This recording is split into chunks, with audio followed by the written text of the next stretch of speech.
সুপ্রিয় শিক্ষার্থীরা, আমি মিলয় স্যার আজকে তোমাদের সাথে আলোচনা করতে চলেছি সাধারণ গণিতের ত্রয়োদশ অধ্যায় সসীম ধারা সম্পর্কে। অধ্যায়টির কিছু বেসিক আজকে তোমাদের সাথে আমি আলোচনা করব। যে বেসিকগুলো তুমি জানলে সহজেই এমসিকিউ ও সিকিউতে ভালো ফলাফল করতে পারবে। এবং আজকের ভিডিওটি মূলত আমাদের এমসিকিউ নিয়েই করা। তো এমসিকিউতে অনেক শিক্ষার্থী আসলে বুঝতে পারে না যে কিভাবে তারা এমসিকিউটি করবে অথবা কীভাবে প্রিপারেশনটা নিবে, তারা আসলে বুঝতে পারে না, অনেকে ভয়ের মধ্যে থাকে। তো আমি চেষ্টা করেছি আজকের এই ভিডিওতে সসীম ধারার যাবতীয় এমসিকিউ সম্পর্কে আলোচনা করার। আজকের এই ভিডিওটি দেখলে আমার মনে হয় তোমাদের এমসিকিউ ও সিকিউ এবং এই অধ্যায়ের বেসিক নিয়ে অনেকটা ভয়ভীতি কেটে উঠবে। তো কথা না বাড়িয়ে আসলে মূল ভিডিওতে যাওয়া যাক। আজকের প্রথমে আমরা আলোচনা করেছি কিছু প্রয়োজনীয় সূত্রাবলী।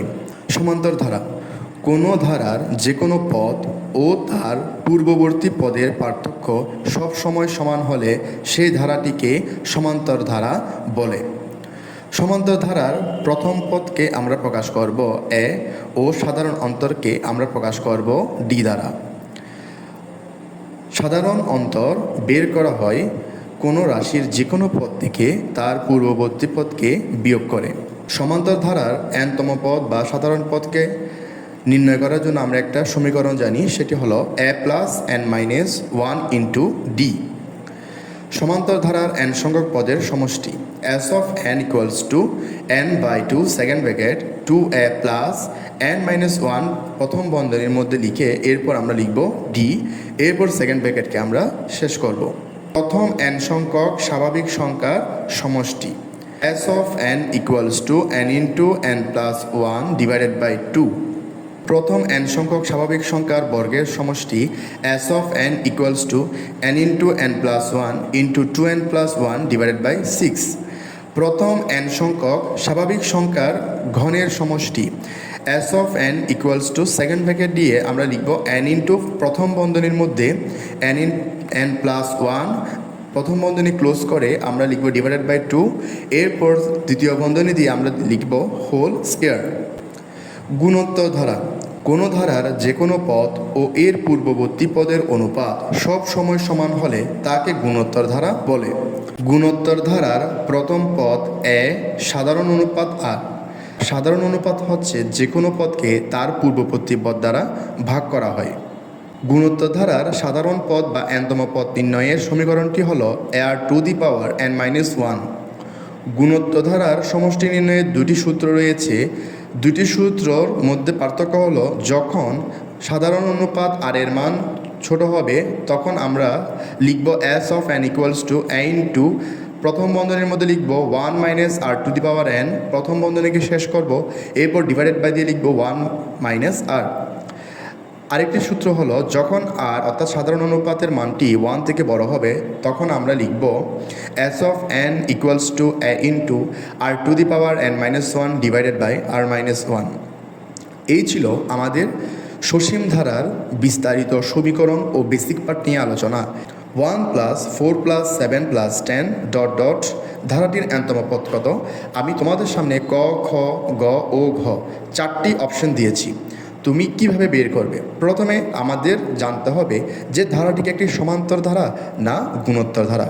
সেটা আমরা একটু আগে বেসিক বিষয়ে আলোচনা করেছি, কিভাবে আমি কোনো ধারাকে সমান্তর না গুণোত্তর সেটি নির্ণয় করব। তো আমাদের প্রথম কাজ প্রথমে ধারাটি নির্ণয় করা, যেটিকে সমান্তর ধারা না গুণোত্তর ধারা। যখন আমরা সিদ্ধান্ত নিতে পারবো যেটিকে সমান্তর না গুণোত্তর, তখন আমরা পরবর্তী কার্যক্রমে যাব। আমাদের এই ধারাটি হচ্ছে একটি সমান্তর ধারা। তো সমান্তর ধারার এনতম পদ হচ্ছে a plus n minus 1 into D. আমি তোমাদের বোঝার সাথে পাশের সাইড নোটে লিখে রেখেছি যে এখানে প্রথম পদ a সমান 1, সাধারণত ডি সমান হচ্ছে 4 মাইনাস 1। তো এখানে যে কোনো পদ অর্থাৎ আমি 4 থেকে 1কে বিয়োগ করেছি, পার্থক্যটা 3 এসেছে। 7 থেকে 4কে বিয়োগ করলেও পার্থক্যটা 3 আসবে।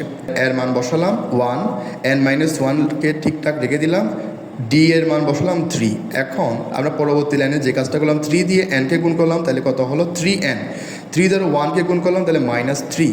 তো আমাদের 3n বসে যাবে কিন্তু এটা ছিল +1, এটা ছিল -3, তাহলে এদের মধ্যে প্লাস মাইনাস কাটাকাটি হয়ে অর্থাৎ -2কে আমরা পেয়েছি। তো আমরা দেখতে পাচ্ছি আমাদের অপশান খ নাম্বারটাই আমাদের উত্তরের সাথে মিলেছে। তো এই প্রশ্নটির উত্তর হবে 3n - 2। 2 নম্বরে আমি লিখেছি -8 -3 +2 +7 ধারাটির 15তম পদ কত। আমি এখানে 4টে অপশান দিয়েছি, একটি 62, একটি 67, একটি 78, একটি 83। তো এখানেও আমরা প্রথমে আগে শনাক্ত করব যে এটি কি সমান্তর না গুণোত্তর ধারা। তো আমি শনাক্ত করে দিলাম এটি কি সমান্তর ধারা। তো এর প্রথম পদ আমরা নির্ণয় করব, যে প্রথম পদ এখানে প্রশ্ন থেকে আমরা লিখব যে -8, এবং সাধারণ অন্তর সমান আমরা লিখব যে কোনো পদ থেকে পূর্ববর্তী পদ। এখানে বাকিগুলোতেও আমরা যদি এই কাজটা করে থাকি, অর্থাৎ যে কোনো পদ বিয়োগ পূর্ববর্তী পদ, তাহলে আমাদের ফলাফলটা একই আসবে। অর্থাৎ এখানে আমরা দ্বিতীয় পদ থেকে প্রথম পদকে বিয়োগ করেছি। তো -3 ঠিকঠাক বসে গেল। তো এই মাইনাসে +8 = 5। এখন আমাদের নির্ণয় করতে হবে ধারাটির 15তম পদ। আমরা জানি সমান্তর ধারার nতম পদের একটা সূত্র, সেটা হলো a + n - 1 × d। এখন যেহেতু আমরা এখানে 15তম পদের মান বের করব, তো আমরা এখানে n এর স্থলে 15কে লিখেছি। তো a + n এর জায়গায় 15কে লিখলাম -1 × d। এখন আমরা এখান থেকে এর মানকে বসাবো -8 + 15 থেকে 1 গেলে হবে 14, d এর মান হবে 5। -8 বসলো, 5কে 14 দ্বারা গুণ করলে 70, 70 থেকে -8 চলে গেলে হয় 62। তা আমরা দেখতে পাচ্ছি আমাদের উত্তরের সাথে আমাদের ক নাম্বারটি ম্যাচিং হয়েছে বা ক নাম্বারটি মিলেছে। তো উত্তর হবে ক, অর্থাৎ 62 নাম্বার। 6 + 9 + 12 ধারাটির কততম পদ? 93। এখানে আমি 4টে অপশান দিয়েছি, আমি একটু ট্রাই করে দেখি। তো এখানে আমরা আগে থেকে নির্ণয় করে রাখবো যে এখানে a = 6, d সমান হচ্ছে তত সাধারণ অন্তর সমান হচ্ছে, আমি এখানে দ্বিতীয় পদ থেকে প্রথম পদকে বিয়োগ করেছি, অর্থাৎ 9 - 6 = 3। তো আমাদের 93 অর্থাৎ nতম পদ যদি 93 হলে a + n - 1 × d = 93। আমরা এখানে যে একটু আগেই সমাধান করে রাখলাম, এর মানকে 6কে বসালাম প্রথম পদ, n - 1কে রাখলাম, d এর মান 3কে বসালাম = 93। 6 যদি পক্ষান্তর করে দিই, প্লাস মান সমানের অপোজিটে গেলে মাইনাস। 3 দ্বারা গুণ করলে 3 × n, 3n। 3 দ্বারা 1কে গুণ করলে -3 হচ্ছে। 3n - 3 = 93 থেকে 6 চলে গেলে কত? 87। তো 3n = 87। এই -3 অপোজিটে চলে আসলে +3 হয়ে যাবে। 3n = 87 + 3 = 90 হয়েছে। এখন আমরা যা এ পাশে অর্থাৎ সমানের বাম পাশে শুধুমাত্র চলককে রাখবো। তো তার সাথে যে সহগটি রয়েছে সেটাকে আমরা অপর পাশে নিয়ে আসার চেষ্টা করব। যেহেতু এটা গুণ আকার আছে, অপোজিট আসলে যেটা ভাগ আকারে হয়ে যাবে। 90কে 3 দ্বারা ভাগ করলে আমরা পাচ্ছি 30, তাহলে n এর মান হচ্ছে 30। আমরা দেখতে পাচ্ছি আমাদের উত্তরের সাথে আমাদের অপশন ক নাম্বারটি মিলেছে। তো আমাদের উত্তর হবে ক, অর্থাৎ 30। 4 নাম্বার 2 + 3 + 4 + ... 50 = কত। এখানে আমরা দেখতে পাচ্ছি আমাদের 4টা অপশন দেওয়া আছে। তো আমরা প্রথমে যে কাজটা করব, দেখা যাচ্ছে এখানে 1কে বাদ দিয়ে 2, 3, 4 বাকি মানগুলো কিন্তু একটু সিরিয়ালে আছে। তো এখন আমরা যদি এখানে 1কে অতিরিক্ত আনি এবং আমাদের ধারাকে মিলানোর জন্য আমাদের কিন্তু সেটাকে আবার বাদও দিতে হবে। সেজন্য ব্র্যাকেটের ভিতর 1 বিশিষ্ট মানটাকে লিখে আমি -1টাকে বাইরে আলাদা আকারে লিখলাম। অর্থাৎ এই 1 আর এই 1 যদি কাটাকাটি চলে যায়, তাহলে আমাদের আগের লাইনটা আবার চলে আসবে। এখন এই কাজটা করার আমার দরকারটা কী ছিল? দরকারটা হলো আমি এটাকে একটি n সংখ্যক স্বাভাবিক সংখ্যার সমষ্টির সূত্রে রূপান্তর করেছি। অর্থাৎ আমরা দেখতে পাচ্ছি একটা সূত্র একটু আগে আপনাদের জানালাম যে 1 + 2 + 3 + ... 50, অর্থাৎ এরকম, অর্থাৎ n সংখ্যক পদের একটা সূত্র আমরা জানি n × n+1/2। আমি সেই সূত্রটাই মূলত এখানে করেছি। বোঝার সাথে আমি এখানে 50 পর্যন্ত লিখেছি, কিন্তু এটা আসলে হবে n। তো এখানে n এর মান হচ্ছে 50, তাহলে 50 × 50 + 1/2 এরপর আমরা লিখব -1। তো 50 × 50 + 1 = 51। এই দুইটা মানকে গুণ করলে আমরা পাবো 2550। এটাকে 2 দ্বারা ভাগ করে -1 করলে আমরা পাশে দেখতে পাচ্ছি 2কে লসাগু হিসেবে নিলাম, আর 2550 উপরে ছিল, তাহলে 2-কে 2 মাইনাস করলে 2548, একে 2 দ্বারা ভাগ করলে আমরা পাচ্ছি 1274। তো আমরা দেখতে পাচ্ছি আমাদের উত্তরের সাথে আমাদের অপশানের ক নাম্বারটি ম্যাচিং হয়েছে। তো এটি হচ্ছে আমাদের উত্তর, যে ক নাম্বারটা। 5, প্রথম 27টি স্বাভাবিক সংখ্যার সমষ্টি কত। আমি এখানেও 4টি উত্তর দিয়েছি। 1 + 2 + 3 n সংখ্যক, এটা হয়তো ভুলে 50 হয়েছে, এটি হবে 27। তো যাই হোক n into n plus 1 divided by 2, এটি হবে s of 27 equals to 27 into 27 plus 1 divided by 2। তো একে ক্যালকুলেট করলে আমরা 756 পাচ্ছি, এটাকে 2 দ্বারা ভাগ করলে আমরা পাচ্ছি 378, যা কিনা আমার অপশনের খ নাম্বার অর্থাৎ 378 মিলেছে। তো আমার 5 নম্বর প্রশ্নের উত্তর হবে খ 378। 6 নম্বর প্রশ্নটি হচ্ছে 2 plus x plus y plus z plus 162 গুণোত্তর ধারাটির চতুর্থ পদ কত? এখানে আমাকে 4টি অপশন দেওয়া আছে। তো এখানে প্রথম পদ হচ্ছে এ আমরা ধরে নিব এবং সাধারণ অনুপাত হচ্ছে আর, এনতম পদ equals to a r to the power n-1। আমাদের যেহেতু প্রথম দ্বিতীয় তৃতীয় চতুর্থ পঞ্চম অর্থাৎ পঞ্চম পদের মানটা দেওয়া আছে, আমরা পঞ্চম পদ থেকে আমরা যে কাজটা করব সেটা হচ্ছে আর এর মানটাকে আমরা আগে বের করার চেষ্টা করব। তো আমরা দেখতে পাচ্ছি এর মান হচ্ছে 2 আর তো থাকবে, কারণ আমাদের আর এর মানটাই বের করতে হবে। আর পঞ্চম পদ দেওয়া আছে 162, সেটাকে লিখলাম। এখন 2 দ্বারা ভাগ করলে এই পাশে বাম পাশে আমরা পাচ্ছি 81 এবং 81কে ডান পাশে নিয়ে যাব।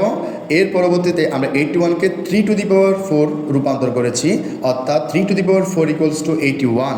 উভয় পক্ষ থেকে আমরা 4 অর্থাৎ পাওয়ার 4কে বাদ করে দিয়েছি, তাহলে আমাদের ভিত্তি থাকছে আর এ পাশে ভিত্তি থাকছে 3, তাহলে সুতরাং আমরা লিখতে পারি আর ইকুয়ালস টু 3। এরপর আমরা চতুর্থ পদ নির্ণয় করব, অর্থাৎ আর টু দি পাওয়ার n-1 এর জায়গায় আমরা এর স্থলে বসাবো 4, যেহেতু আমরা চতুর্থ পদ নির্ণয় করব। এর মান আমরা প্রশ্নে পেয়েছি 2, একটু আগে আর এর মান বের করলাম 3। তো 3 টু দি পাওয়ার 3 সমান আমরা জানি 27, তাহলে 27কে 2 দ্বারা গুণ করলে আমরা লিখবো কত 54।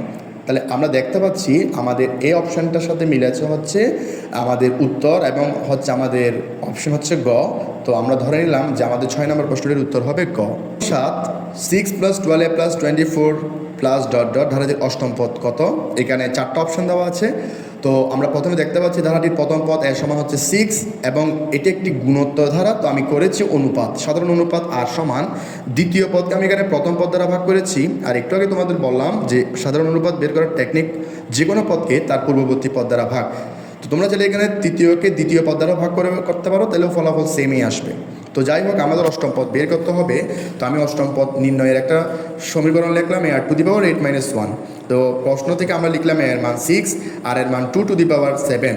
তো 2 two the power 7 into 6 equals to 768। আমার উত্তর আর আমার অপশনের গ নাম্বারটার মধ্যে মিল পাওয়া গেছে। তো আমি ধরে নিলাম আমার সাথের উত্তর হচ্ছে গ।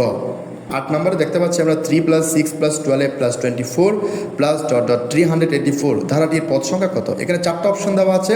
আমরা দেখতে পাচ্ছি এখানে ধারাটির প্রথম পদ এর সমান হচ্ছে 3 এবং সাধারণ অনুপাত হচ্ছে আমরা এখানে দ্বিতীয় পদকে প্রথম পদ দ্বারা ভাগ করেছি 6 ডিভাইডেড বাই 3 ইকুয়ালস টু আমরা পেয়েছি 2। ধারাটির এনতম পদের আমরা একটা সমীকরণ জানি আর টু দি পাওয়ার n-1। এনতম পদ আমাদের প্রশ্ন দেওয়া আছে 384। আমরা প্রশ্ন থেকে লিখব এ স্থলে 3 আর এর স্থলে 2 টু দি পাওয়ার n-1।